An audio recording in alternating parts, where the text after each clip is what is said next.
দেশে কর্মসংস্থানের সংকট এবং একটি উন্নত জীবনের আশায় প্রতি বছর মধ্যপ্রাচ্যের বিভিন্ন দেশে পাড়ি জমাচ্ছেন লাখ লাখ বাংলাদেশি।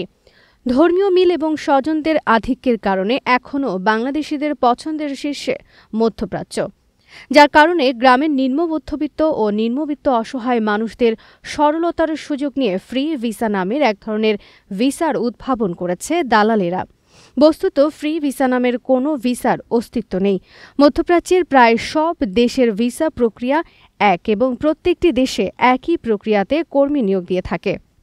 এসব দেশগুলোতে family visa, visit visa, doctor, engineering visa, খাদ্দাম ভিসা, তাব্বাক ভিসা, ড্রাইভিং ভিসা, কোম্পানির ভিসা সহ বিভিন্ন ক্যাটাগরির ভিসা দিয়ে থাকে। ফ্রি ভিসা ইস্যু কী করে হয়? মধ্যপ্রাচ্যের দেশগুলোতে নির্দিষ্ট প্রতিষ্ঠানে নির্দিষ্ট কাজের চুক্তিতে ভিসা ইস্যু হয়ে থাকে।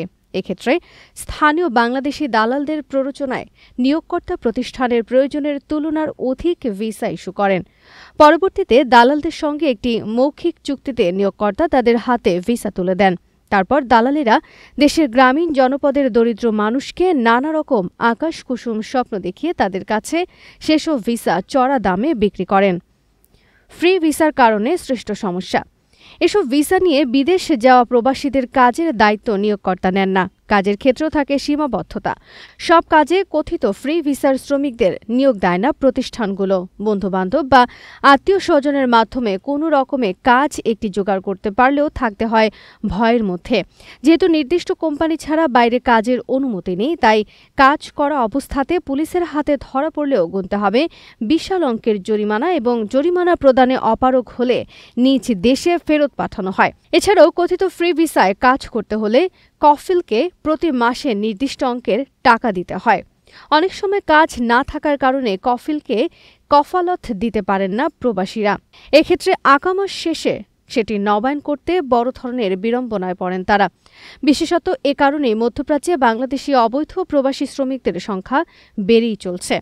ফ্রি ভিসার প্রতি বাংলাদেশিদের আগ্রহের কারণ প্রথমত দালালদের নানা রকম প্ররোচনা এবং আকাশকুসুম স্বপ্ন দেখানো এবং ভিসা প্রত্যাশীকে নানা রকম অবাস্তব নিয়মকানুন বলা। দ্বিতীয়ত প্রবাসে থাকা অনেক আত্মীয় স্বজনরা তাদের দেশে থাকা স্বজনদের যে কোনো মূল্যে প্রবাসে নিয়ে যাওয়ার প্রবণতা। ফ্রি ভিসা ডেকে আনছে মৃত্যুও। ধার দেনা করে জমিজমা বন্ধক রেখে উচ্চ সুদে মহাজনের কাছ থেকে ঋণ নিয়ে এমনকি অনেকেই নিজের সর্বস্ব বিক্রি করেও প্রবাসী হচ্ছেন। প্রবাসে আসার পর যখন দেখেন কাজের ব্যবস্থা করা যাচ্ছে না, কোনো একটা কাজ জোগাড় করতে পারলেও কম বেতন, তখন অনেকেই চরম অর্থ কষ্টে ভোগেন। এমনকি অনেকের থাকার জায়গাটুকু কপালে জোটে না।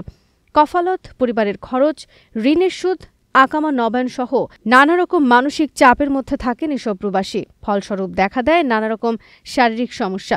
সম্প্রতি দেখা যাচ্ছে প্রবাসী মৃত্যুর একটি বড় অংশ হৃদরোগে আক্রান্ত হয়ে মৃত্যুবরণ করছে। পরিবারের সুখের আশায় প্রবাসী হলেও কফিন বন্দী হয়ে ফিরে যাচ্ছেন দেশে। ফলে প্রবাসীর পরিবারে নেমে আসে চরম বিপর্যয়।